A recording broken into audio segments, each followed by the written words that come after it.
Kali ini kita akan membahas tentang bagaimana proses terjadinya nyeri ya. Mungkin teman-teman untuk terkait dengan nyeri ini merupakan suatu hal yang tidak asing lagi. Mungkin sudah nanti akan dibahas juga di dalam materi kebutuhan dasar manusia 2, atau mungkin teman-teman dulu pernah juga berbicara tentang nyeri. Namun yang akan kita fokuskan pada pertemuan kita kali ini adalah hanya berfokus kepada fisiologinya saja ya.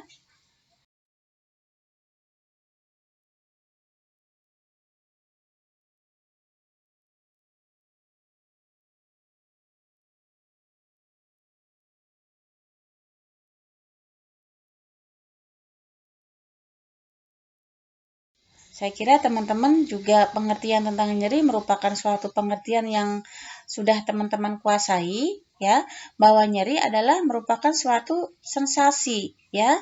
Sensasi yang bisa bersifat fisiologis ya, karena di sini dia ada melibatkan nosireseptor ya.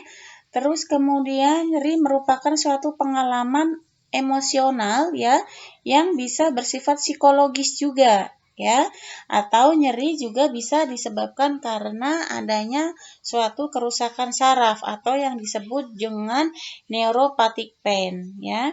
Jadi kalau misalnya nyeri itu disebabkan karena merupakan suatu sensasi dari nosireseptor ya, atau dari segi fisiologis, maka disebut nyeri nosiseptif.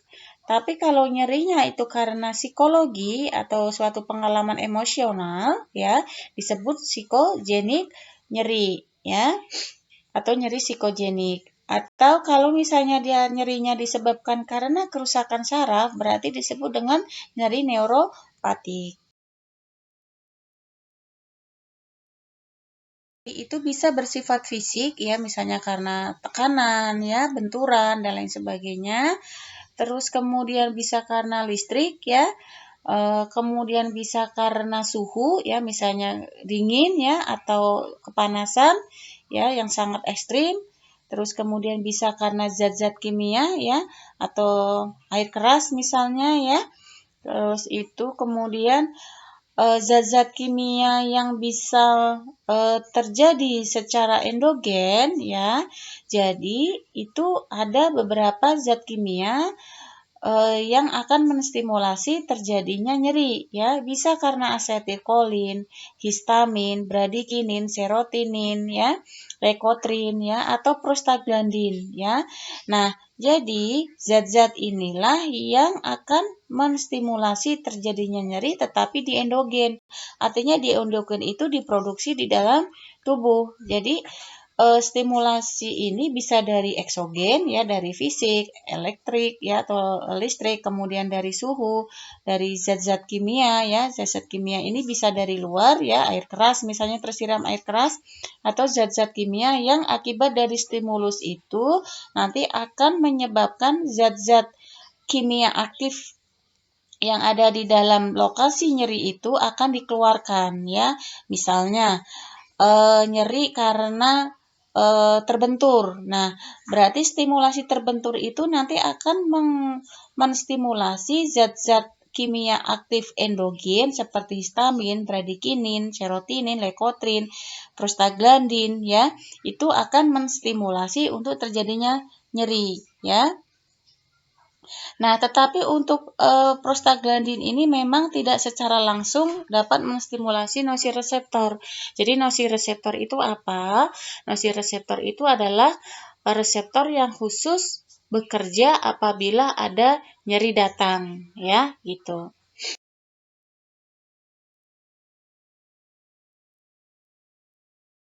stimulus tadi ya, baik itu zat kimia, dari mekanik, dari listrik atau suhu, itu akan menstimulasi reseptor ya, si reseptor ini akan terstimulasi ya, sehingga akan ada proses transmisi.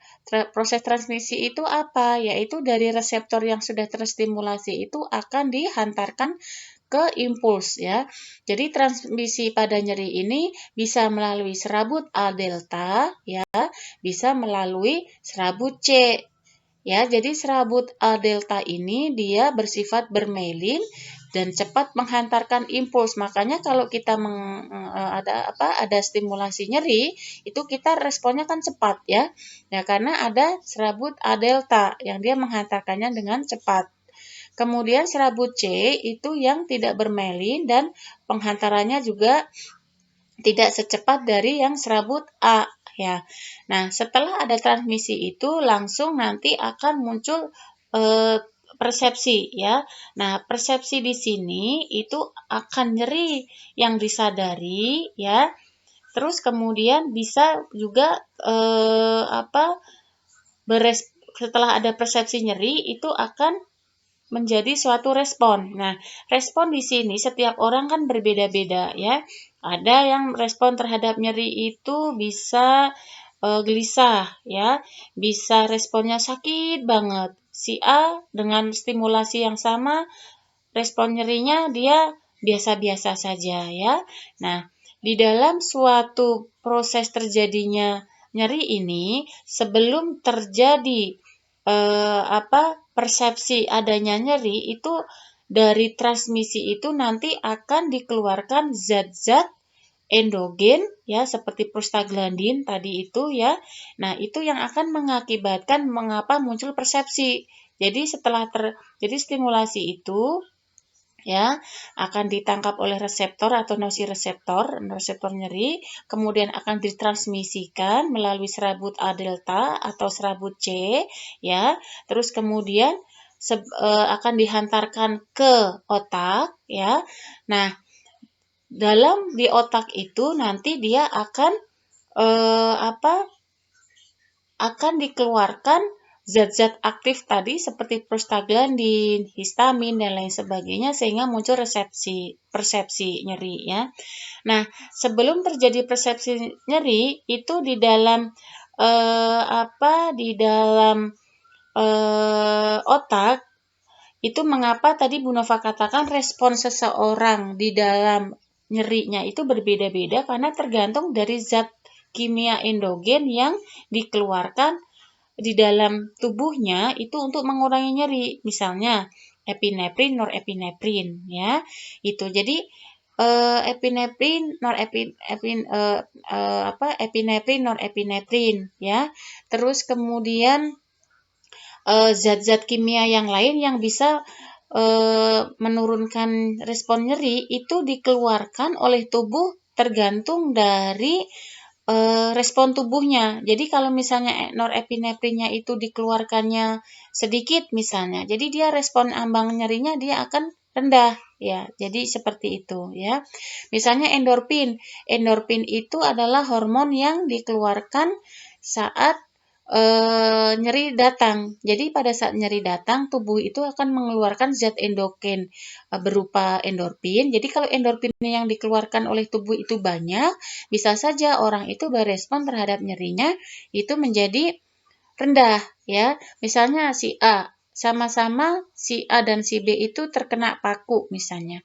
Tetapi ambang nyeri si A dan si B itu respon terhadap nyerinya kan berbeda-beda. Itu bisa disebabkan karena respon terhadap nyerinya itu berbeda karena apa? Hormon yang dikeluarkan atau zat endogen yang dikeluarkan di dalam tubuhnya itu juga berbeda-beda kadarnya ya.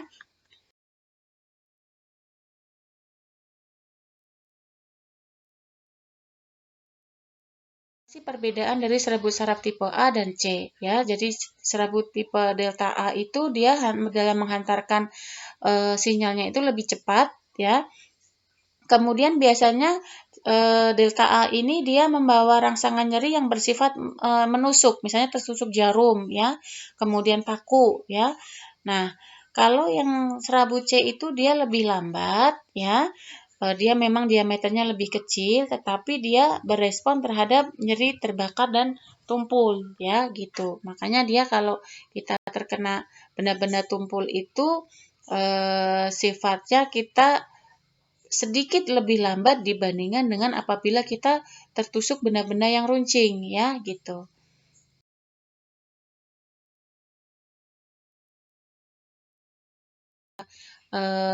Bagian yang disebut nyeri somatis dan nyeri visceral. Nyeri somatis itu adalah biasanya nyeri yang bersifat dalam ya. Jadi nyeri somatis itu biasanya kita bagi menjadi dua, bagian superficial dan bagian dalam. Jadi kalau misalnya luka tusuk atau luka karena terbakar itu biasanya bersifat nyeri somatis yang bersifat superficial. Jadi hanya di permukaan ya. Tidak kalau misalnya nyeri bagian dalam, misalnya nyeri benda-benda tajam, tumpul, itu biasanya di abdomen misalnya ya, nyeri karena misalnya tertabrak kemudian abdomennya terbentur oleh setang motor misalnya, itu adalah nyeri somatis bagian dalam yang bersifat tumpul biasanya. Ya, sama-sama nyeri somatis itu dia bersifat tidak menjalar, tetapi kalau visceral itu dia menjalar ya. Terus kemudian biasanya kalau dari reaksi otonom atau itu dari nyeri somatif itu untuk yang superficial itu tidak ada, tapi kalau bagian nyeri somatis yang bagian dalam itu ada reaksi otonom. Reaksi otonom itu reaksi yang tidak disadari, yang tidak bisa dikendalikan oleh orang tersebut ya. Terus kemudian refleks dari kontraksi otot biasanya kalau superficial itu tidak ada, tetapi kalau pada nyeri somatis bagian dalam itu biasanya ada refleks kontraksi otot ya. Itu hanya untuk mereview saja.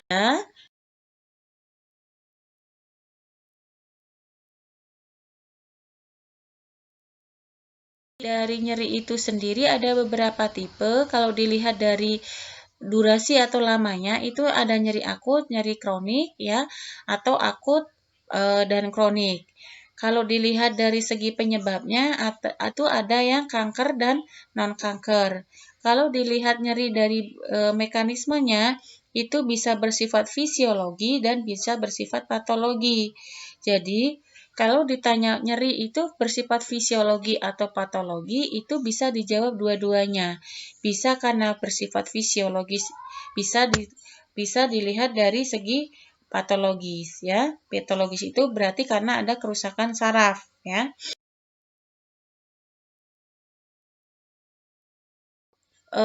Nyeri yang disebabkan karena nosireseptor ya, nosireseptor, somatik dan visceral ya di sini. Jadi akut pain itu biasanya dia kurang dari 6 bulan ya. Nah, kemudian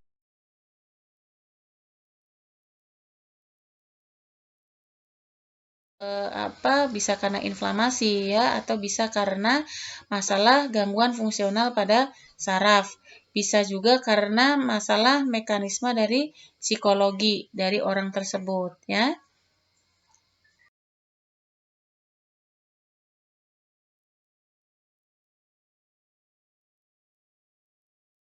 Ini adalah beberapa hal yang terkait dengan nyeri neuropatik atau nyeri yang bersifat patologis ya. Nah, nyeri yang bersifat patologis ini bisa disebabkan karena adanya lesi yang ada di susunan saraf pusatnya ya. Di susunan saraf pusat atau susunan saraf perifer. Jadi intinya kalau nyeri yang disebut neuropatik itu ada masalah dengan saraf ya. Misalnya jadi mekanismenya itu karena adanya kerusakan saraf, itu dia akan menyebabkan secara otomatis diproduksinya zat-zat aktif kimia ya seperti tadi prostaglandin dan lain sebagainya tadi ya, histamin ya dan lain sebagainya yang akan menstimulasi dari saraf itu untuk terjadi nyeri ya gitu. dengan refert pain, yaitu nyeri yang menjalar ya. Jadi nyeri yang menjalar ini ya, jadi misalnya nyeri jantung ya. Nyeri jantung itu dia biasanya akan menjalar ya ke bagian lengan misalnya ya. Itu. Jadi dia akan menjalar ke bagian lengan atau bagian dada dan leher. Itu yang disebut revert pain ya. Jadi revert pain itu apa? Jadi nyeri yang dipersepsikan pada tempat yang berbeda dari titik awal terjadinya nyeri. Jadi kalau misalnya nyeri jantung, tapi nyeri jantung itu yang dirasakannya nanti akan menjalar nyerinya sampai ke leher ya, ke lengan ya, itu adalah revert pain.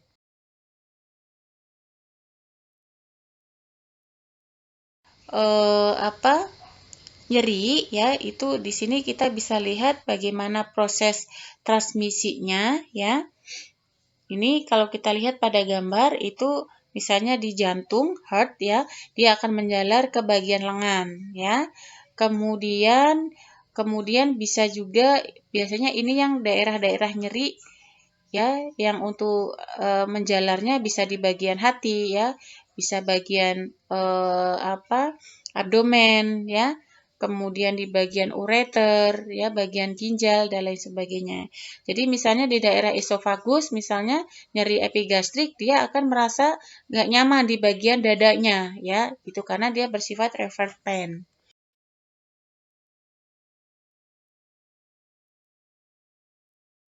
Adalah beberapa neurotransmitter yang terlibat di dalam nyeri. Jadi zat-zat yang menstimulasi terjadinya nyeri itu tadi sudah Bu Nova sampaikan di awal, ada prostaglandin, bradikinin, histamin, substans P, glutamat ya.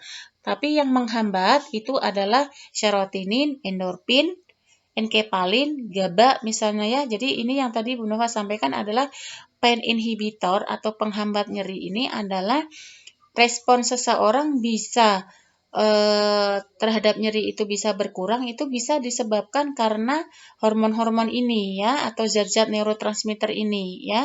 Jadi endorfin misalnya, endorfin yang dikeluarkannya banyak sehingga respon orang tersebut terhadap nyerinya dia juga akan rendah ya gitu. Nah, ini adalah proses perjalanan nyeri ya. Jadi ada transduksi, begitu ada stimulus akan langsung ditangkap oleh nosireseptor, kemudian akan ditransmisikan ya melalui serabut saraf delta A atau serabut saraf C, kemudian akan dipersepsikan nyeri ya. Terus kemudian akan dimodulasikan rasa nyeri atau respon nyeri tadi akibat dari adanya zat-zat pain inhibitor tadi ya. Jadi kalau kita ulas kembali proses perjalanan nyeri dari munculnya nyeri sampai respon nyeri itu muncul, itu ada 4 ya, transduksi, transmisi, persepsi, dan modulasi. Jadi T2PM ya.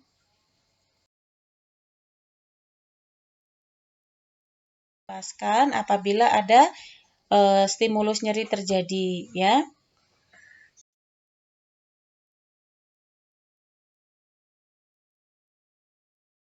Kalau tahapan-tahapan pemberian obat anestesi itu yang pertama itu adalah tahapan analgesik ya, analgesik dulu. Kemudian tahapan yang kedua adalah tahapan sebelum terjadi proses pembedahan. Jadi dia antara analgesik dan pembedahan. Jadi keadaan masih sudah terjadi penurunan kesadaran. Tetapi kalau analgesik itu dia sudah terjadi penurunan nyeri ya. Kemudian tapi dia bingung tetapi belum kehilangan kesadaran ya. Terus kemudian tahapan yang kedua adalah tahapan delirium atau disinhibition ya. Kemudian di sini ada pernapasan itu sudah mulai tidak teratur ya. Terus kemudian sudah ada inkontinensia. Jadi buang air kecilnya itu juga sudah tidak terasa. Nah, tahapan yang berikutnya itu baru tahapan pembedahan itu sudah benar-benar sudah terjadi penurunan kesadaran, ya, tidak ada refleks nyeri sama sekali, pernapasan sudah mulai teratur, ya, kemudian tekanan darah sudah mulai stabil. Baru yang tahapan keempat adalah tahapan depresi dari medula, ya. Jadi pusat dari pusat pernapasan, ya CVS, ya, sentra pusat sistem saraf pusatnya di sini, dan sudah terjadi depresi dari pernapasan, sehingga ini butuh pasien untuk dilakukan bantuan ventilator. Makanya kalau misalnya dilakukan pembedahan secara umum dengan anestesi general, itu dibantu dengan ventilator karena sudah terjadi depresi pada bagian medula, ya, karena pusat pernapasannya sudah ditekan oleh obat anestesi tersebut, ya, gitu.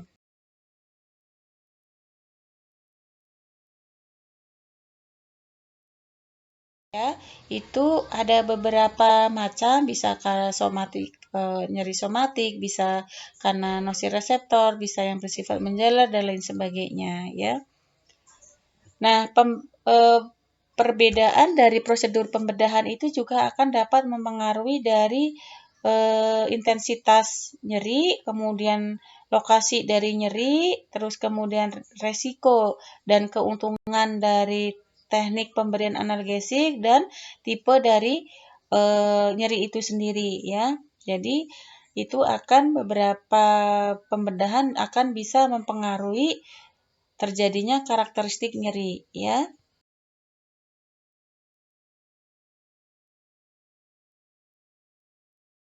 Mana kaitannya antara nyeri dan pembedahan, ya. Jadi dengan adanya pembedahan itu akan terjadi kerusakan pada jaringan, sehingga jaringan itu terjadi respon inflamasi, ya. Terus kemudian akan ada proses nosireseptor tadi, ya, yang ada stimulus, kemudian terjadi tadi dari 4 proses tadi itu, ya. Terus kemudian dia baru akan terjadi respon nyeri, ya, gitu. Ini sama gambarnya dengan yang tadi, secara zat-zat kimia yang dikeluarkan apa saja. Ya.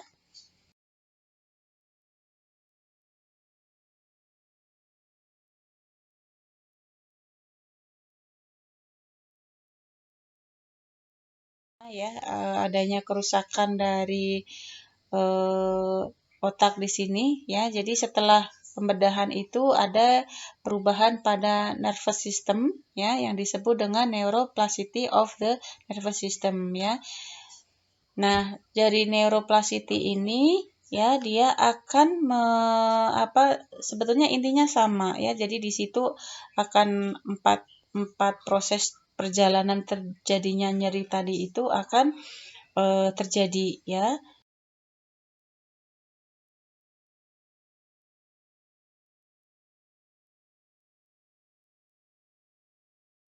Ya.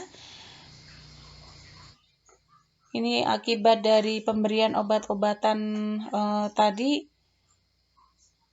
Jadi ada misalnya terjadi nyeri yang berlebihan, ya, hiperalgesia, ya. Kemudian bisa terjadi juga revert pain. Kemudian sehingga orang tersebut akan mengeluh nyeri, ya. Terus kemudian kalau misalnya sudah diberikan obat-obat anti nyeri, dia akan terjadi proses penyembuhan.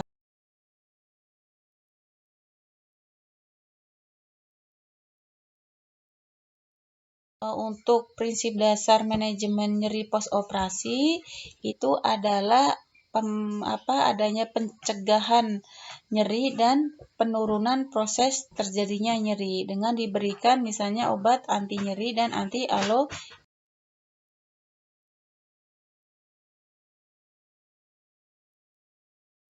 dari pemberian obat-obat analgesik, ya. Jadi di sini dia dari proses yang 4 tadi ada proses tranduksi, proses 4 perjalanan nyeri itu ada tranduksi, kemudian proses transmisi, kemudian modulasi, kemudian baru persepsi, itu di situ prosesnya di sini ya. Jadi misalnya pemberian anestesi secara lokal, kalau teman-teman lihat pada bagian yang paling bawah itu dia akan mengeblok transmisi di situ sehingga hantaran nyeri pada daerah tersebut itu akan diblok oleh anestesi lokal itu ya. Kalau misalnya pemberian opioid ya, misalnya opioid itu dia akan bekerja pada proses perjalanan yang modulasi dan transduksi. Jadi kalau modulasi itu dia langsung akan menghambat bukan pada impulsnya. Kalau impulsnya kan pada anestesi lokal. Tapi kalau pada opioid ya, misalnya klonidin, gabapentinoid ya, dan obat lain sebagainya yang bergolongan opioid, dia langsung akan mengeblok di bagian transduksi dan modulasinya. Jadi langsung tidak melalui hantaran impuls tadi. Jadi langsung akan diblok di pusat nyerinya ya itu.